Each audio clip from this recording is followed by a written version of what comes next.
Hello friends, मेरा नाम है अंकित और हम लोग यहाँ पे डिस्कस कर रहे थे मिनी मॉक टेस्ट को। और आज आपके सामने मिनी मॉक टेस्ट नंबर 57 आ चुका है, ठीक है ना। और इस मिनी मॉक टेस्ट में फिर से हम लोग 10 क्वेश्चंस लेकर आए हैं। जैसे कि अपने पार्ट जो 56 मैंने आपको अभी तक प्रोवाइड कर दिए है मिनी मॉक टेस्ट के तहत, उसमें मैंने दिए हैं। बिल्कुल उसी तरीके से इस पार्ट में भी 10 क्वेश्चंस हैं। और ये 10 क्वेश्चंस आपके वो क्वेश्चंस हैं जो आपके आने वाले एग्जाम्स के लिए इंपॉर्टेंट है। इसके साथ साथ वो क्वेश्चंस जो पहले एग्जाम्स में पूछे गए हैं, सभी का कलेक्शन जो है वो आपको इस मिनी मॉक टेस्ट में मैं प्रोवाइड कर रहा हूँ। आज इसका पार्ट 57 और चलते हैं एक एक करके हम क्वेश्चंस को देखते हैं। तो आज का जो पहला क्वेश्चन है वो आपके सामने स्क्रीन पर ये रहा। चलिए इसे बनाइएगा। फर्स्ट क्वेश्चन आपके सामने लिखा हुआ है कि वृत्त 2x² + 2y² - x का केंद्र क्या है और त्रिज्या क्या है, मतलब इसके सेंटर और आपको रेडियस बतानी है, ठीक है ना। तो देखिए क्वेश्चन नंबर फर्स्ट लिखा हुआ है 2x² + 2y² 2x² + 2y² - x = 0। देखिए अगर आपको रेडियस निकालनी है या आपको सेंटर निकालने हैं तो सबसे पहला काम आप x² और y² के साथ कोई कोएफिशिएंट नहीं रखेंगे, तो आप इसको डिवाइड कर लीजिए। तो यहाँ आ जाएगा x² + y² - x/2 = 0। इसके बाद आपको निकालने होंगे इसके सेंटर, यानी कि केंद्र। तो सेंटर निकालने का सबसे अच्छा तरीका है, जो x का कोएफिशिएंट हो उसको चिन्ह के साथ ले लीजिए। कितना है -1/2, ठीक है, और उसका आधा कर दीजिए 1/4, और इसके बाद माइनस से मल्टीप्लाई करना है। तो 1/4 x का कोएफिशिएंट मतलब x वाला जो कोऑर्डिनेट है वो 1/4 हो जाएगा, और y वाला यहाँ दिया ही नहीं गया है तो आप उसे आप 0 ले लेंगे, ठीक है ना। तो रेडियस निकालेंगे। रेडियस सभी लोग जानते हैं होती है g² + f² - c। जी जो होता है वो x का कोएफिशिएंट होता है, जो यहाँ पे -1/2 है, वो भी 2g है, तो g की वैल्यू यही आप ले सकते हैं 1/4। तो यहाँ आ जाएगा 1/4, y² 1/16, y है नहीं और c भी यहाँ पे नहीं है, तो आंसर आ जाएगा 1/4। तो इसके सेंटर भी आपके हो जाएंगे 1/4, 0, और इसकी जो रेडियस है वो भी आपकी 1/4 होगी। क्लियर है। तो आंसर इसका आप चेक कर सकते हैं, ऑप्शन नंबर जो ए है इसमें सही दिया है 1/4, 0 और 1/4। चलिए आगे बढ़ते हैं क्वेश्चन नंबर सेकंड की तरफ। ये हमारा पहला क्वेश्चन। क्वेश्चन नंबर सेकंड आपके सामने स्क्रीन पर है। लिखा हुआ है कि यदि रेखाएं 2x + 3ay - 1 = 0 और 3x + 4y + 1 = 0 एक दूसरे के लंबवत हैं, तो आपको बताना है कि a का मान क्या होगा। तो सबसे पहले आपको ये पता होना चाहिए कि अगर दो लाइन एक दूसरे के परपेंडिकुलर हैं तो वो कब हो सकता है। तो दो लाइन एक दूसरे के परपेंडिकुलर हम लोग तभी कह सकते हैं जब वो एक दूसरे के जब उन दोनों की जो प्रवणताएं हों, उनकी स्लोप हो, उनका मल्टीप्लिकेशन -1 हो, ठीक है ना। तो आपके सामने क्वेश्चन नंबर सेकंड में सबसे जो पहली लाइन दी गई है 2ax + 3ay - 1 = 0।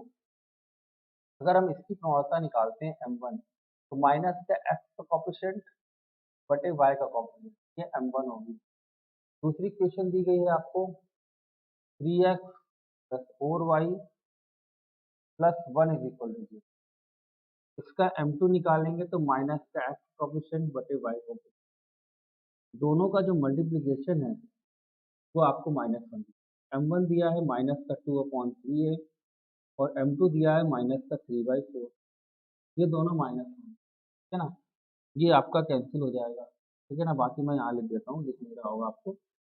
तो देखिए यहाँ पर ये 3 से 3 कट जाएगा, ये 2, तो आपको मिल जाएगा a = -2। इस क्वेश्चन का आंसर a = माइनस का, एक मिनट देखिएगा, -2 नहीं आएगा क्योंकि जब ये अपॉन में a लिखा हुआ है तो जब ये a इधर जाएगा तो हमें -1/2 मिलेगा, ठीक है ना। तो आंसर -1/2 होगा, ना कि 2, ठीक है ना। तो सी आंसर आपका right answer. Question number second answer is C. चलिए आगे देखते हैं अपने नेक्स्ट क्वेश्चन पे।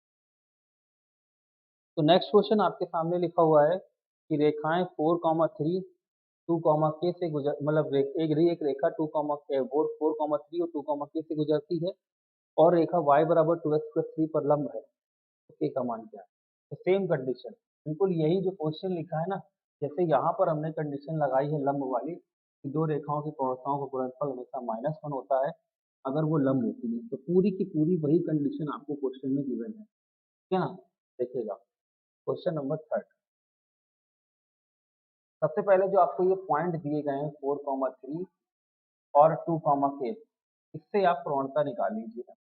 तो जब पॉइंट्स दिए होते हैं तो प्रवणता होती है y2 माइनस y1 यानी कि k minus 3 y2 minus y1 upon x2 minus x1 यानी 2 माइनस 4 -2 आ जाएगा, ठीक है ना? इसके बाद ये कह रहा है y बराबर 2x+3 पर लंब है, तो जो दूसरी लाइन आपको दी गई है y बराबर 2x+3, इससे आप प्रवणता निकाल सकते हैं, ये m2 हो जाएगी आपकी 2। हम दोनों का मल्टीप्लिकेशन कर लेते हैं, m1 m2 is equal to -1, तो m1 लिखा है k माइनस 3 अपॉन -2 और m2 लिखा है 2 इज इक्वल टू -1, ये कट जाएगा, 2 से 2 कट जाएगा, k माइनस 3 आपका 1 हो जाएगा। तो k की वैल्यू अगर आप फाइंड आउट करते हैं तो आपको 4 मिल जाएगी, और ये आप 4 देख सकते हैं आपको डी ऑप्शन में मिल रहा है। Question number 3 answer is D, ठीक है? चलिए आगे बढ़ते हैं अपने अगले क्वेश्चन के लिए। अगला क्वेश्चन आपके सामने स्क्रीन पर ये रहा, लिखा हुआ है -1 से 1 मॉड x dx, और देख सकते हैं कि ये एनडीए 2010 में पूछा भी गया है, सामने देखिए लिखा हुआ है, ये क्वेश्चन एनडीए 2010 में लिखा हुआ है। तो कैसे करेंगे इसे, ध्यान दीजिएगा।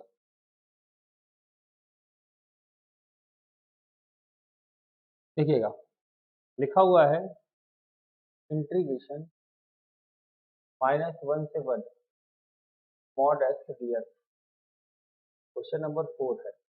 देखिए इसके लिए एक शॉर्ट ट्रिक भी होती है कि कभी भी अगर a से b आपको दिया जाए मॉड x dx, तो इसका इंटीग्रेशन होता है a square plus b square by 2। ये हम लोग इसका इंटीग्रेशन तब लिखते हैं जब यहाँ पे ये जो वैल्यू दी गई हो उसको इक्वल टू 0 करें और जो मान मिले वो इन दोनों के बीच में आ जाए, मतलब a जो हो वो इनके बीच में लाई करे। जैसे यहाँ पे 0 है तो 0 अगर a और b के बीच में आ रहा है तो ये फॉर्मूला आप लगा सकते हैं। अब जैसे यहाँ -1 है और वो -1 और 1 के बीच में 0 आता है, इसलिए हम लोग ये फॉर्मूला यहाँ पे अप्लाई कर सकते हैं। तो यहाँ पे ये जो a है वो -1 है स्क्वायर 1 और b है 1 अपॉन 2 करेंगे, क्वेश्चन का आंसर आपका 1 बन जाएगा, जो कि आपको कहाँ दिख रहा है, ए ऑप्शन में, ठीक है ना? तो आंसर ए करेक्ट है। आगे बढ़ते हैं, ऐसे क्वेश्चन के आंसर कभी माइनस में नहीं आते हैं, ठीक है ना? तो गलती से भी माइनस कभी मत टिक करिएगा। चलिए 5वां क्वेश्चन आपके सामने स्क्रीन पर लिखा हुआ है कि 0 से π/2 cos स्क्वायर x dx, इसका मान क्या होगा देखते हैं। 0 से π/2, क्वेश्चन नंबर हमारा ये है आज का 5वां, इंटीग्रेशन 0 से π/2 और cos स्क्वायर x dx। देखिए आप सभी लोग जानते हैं कि cos 2x के cos स्क्वायर x हो या sin स्क्वायर x हो, cos क्यूब x हो या sin क्यूब x हो, इनको इंटीग्रेट करने के लिए हमें इनके जो फॉर्मूले होते हैं उनका यूज करना पड़ता है। ऐसे cos 2x का होता है 2 cos स्क्वायर x माइनस 1, अगर हम इस -1 को इधर ले आए और 2 से डिवाइड कर दें तो cos स्क्वायर x का मान हमें कुछ यूँ मिल जाएगा 0 से π/2, और जो 1/2 आएगा उसको मैं बाहर कर लूँगा, ठीक है ना? और यहाँ मिल जाएगा हमें cos 2x प्लस 1, इसका हम इंटीग्रेशन कर लेते हैं। तो cos 2x का कितना हो जाएगा आपका इंटीग्रेशन, ये हो जाएगा sin 2x by 2 plus x, जिसपे हम लोग 0 से π/2 लिमिट रखेंगे। जब हम यहाँ पे π/2 रखते हैं तो साइन कितना हो जाएगा, साइन 180, और साइन 180 का मान आपका 0 होता है, तो ये 0 हो जाएगा, प्लस यहाँ π/2 और 0 पे सब 0 हो जाएगा। और आप भूल गए हैं इन सभी के मल्टीप्लाई में बाहर 1/2 था, इसलिए इस क्वेश्चन का जो आंसर बनेगा वो आपका π/4 करेक्ट होगा, जो कि आपको ऑप्शन नंबर सी में दिया है। इस क्वेश्चन का answer C option π/4 correct answer होगा। आगे बढ़ते हैं अगले क्वेश्चन पे। तो अगला क्वेश्चन आपके सामने स्क्रीन पर है कि integration 4x square plus 9 dx, option number A लिखा हुआ है 1/2 tan इनवर्स 2x/3 प्लस सी और इसी तरीके से अदर ऑप्शन दिए गए हैं। चलिए देखते हैं कैसे हम लोग इस क्वेश्चन नंबर 6 को करेंगे। ध्यान दीजिएगा। क्वेश्चन नंबर 6 लिखा हुआ है कि integration dx upon 4x² plus 9 ये लिखा हुआ है। ठीक है ना, इसे हमें इंटीग्रेट करना है। तो इसे हम देखिए कैसे लिख सकते हैं। इसे हम लिख सकते हैं dx अपॉन 9 प्लस 2x का होल स्क्वायर। और अगर हम इसे 2x का स्क्वायर लिख रहे हैं तो इस 2 का डिफरेंशिएट ऊपर होना चाहिए, इसलिए मैं 2 से यहाँ गुणा करता हूँ, ये 2 से बाहर भाग दे देता हूँ। अब यहाँ पे इसका डिफरेंशिएट आपको पूरा मिल रहा है, तो ये बन जाएगा 1 अपॉन ए स्क्वायर प्लस एक्स स्क्वायर, जो कि होता है टेन इनवर्स एक्स अपॉन ए। 1/2 तो बाहर रहेगा, फिर 1 अपॉन ए यानी 1/3, टेन इनवर्स एक्स यानी 2x/3 प्लस सी, तो ये हो जाएगा 1/6 टेन इनवर्स 2x/3 प्लस सी। यही इस क्वेश्चन का आंसर हो जाएगा जो हमें कहाँ मिल रहा है, आप देख सकते हैं 1/6 tan inverse 2x/3, option number C. तो आंसर सी करेक्ट हो। चलिए भाई 7वां क्वेश्चन लाया जाए। नेक्स्ट क्वेश्चन सामने स्क्रीन पर आ चुका है आपके। देखिए, समाकलन गुणांक, इसको इंग्लिश में हम लोग कहते हैं इंटीग्रेटिंग फैक्टर। हमें इंटीग्रेटिंग फैक्टर निकालना है क्वेश्चन का, जो कि क्वेश्चन नंबर 7 है। लिखा हुआ है क्वेश्चन नंबर 7 कि dy upon dx plus y by x is equal to x cube minus 1। Question है dy upon dx plus y by x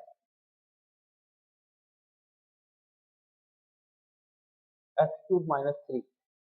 समाकलन गुणांक देखिएगा, अगर dy अपॉन dx लिखा हो प्लस पी वाई हो इज इक्वल टू क्यू हो, तो ऐसी क्वेश्चन में ही हम लोग इंटीग्रेटिंग फैक्टर निकालते हैं।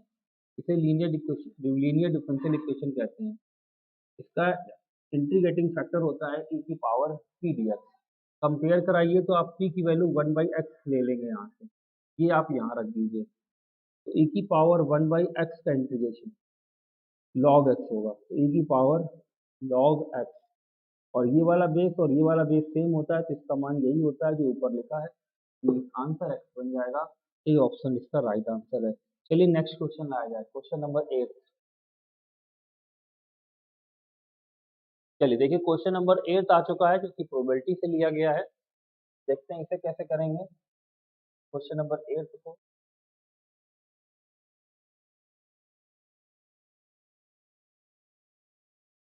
क्वेश्चन नंबर 8 लिखा हुआ है आपका स्क्रीन पर कि एक थैले में, एक थैला मैं बना लेता हूँ यहाँ पे, ये एक थैला हो गया, ठीक है ना। इस थैले में 6 रेड बॉल्स हैं, ठीक है ना, 5 वाइट बॉल्स हैं और 4 जो है वो ब्लैक बॉल्स हैं।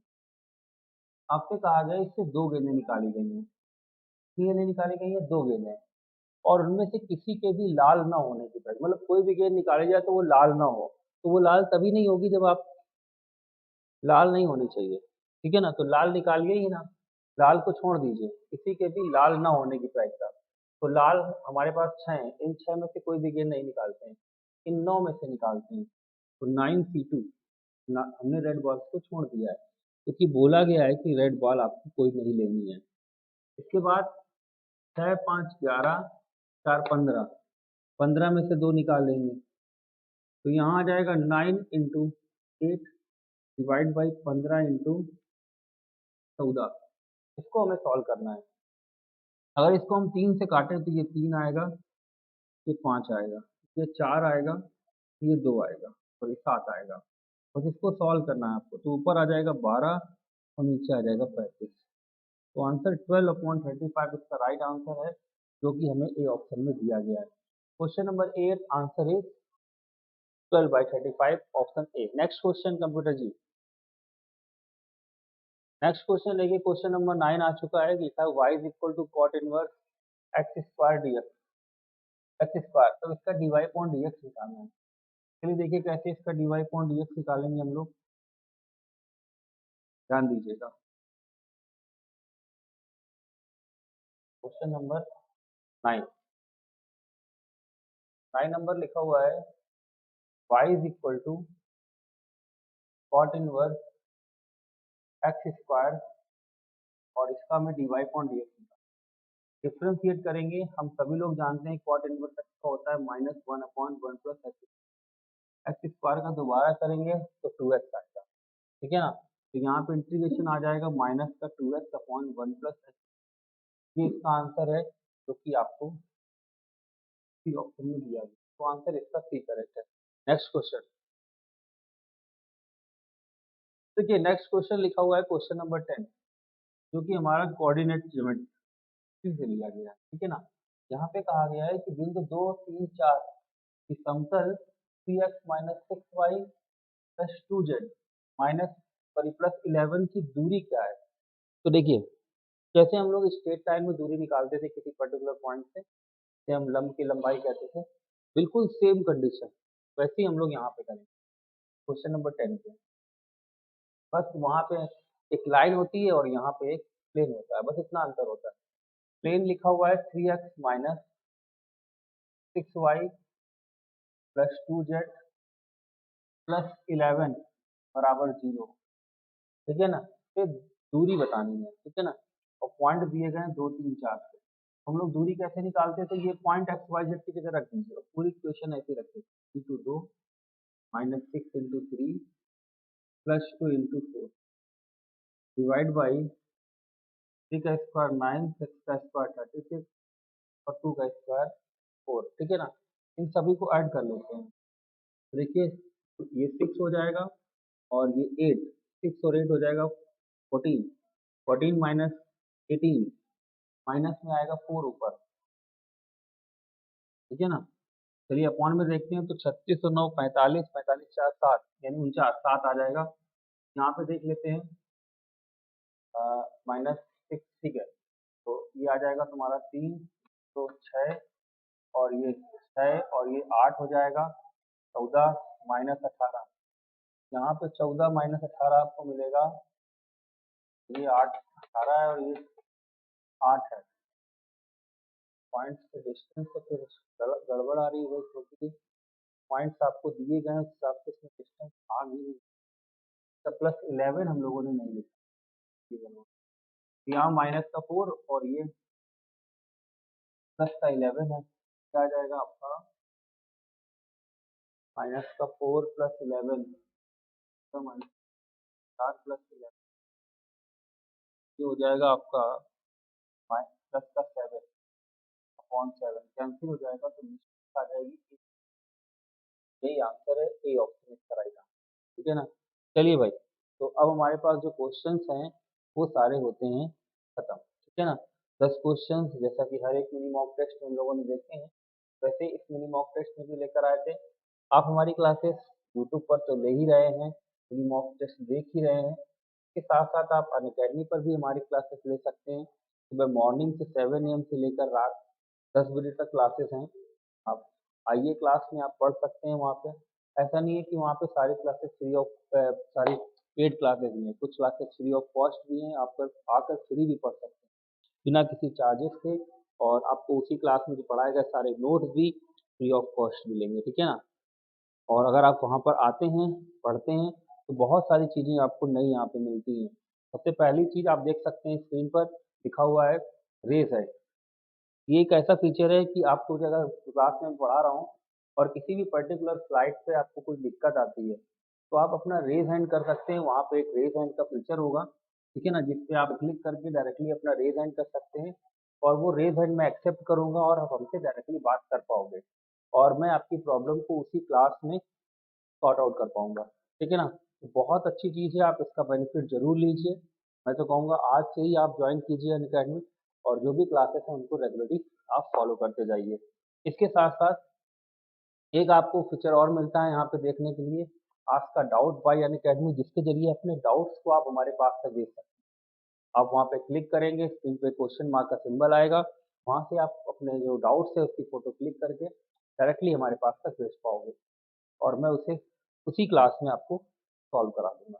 काफ़ी अच्छी चीज़ें हैं, आप आइए, काफ़ी कुछ नया सीखने को मिलेगा आपको वहाँ पे, ठीक है ना। मैं ही नहीं और बहुत सारे एजुकेटर्स हैं जो आपको वहाँ पे पढ़ा रहे हैं, ठीक है ना। तो चलिए आज की क्लास यहीं पे एंड करते हैं, मिलते हैं हम लोग अपनी नेक्स्ट वीडियो में, तब तक के लिए थैंक यू।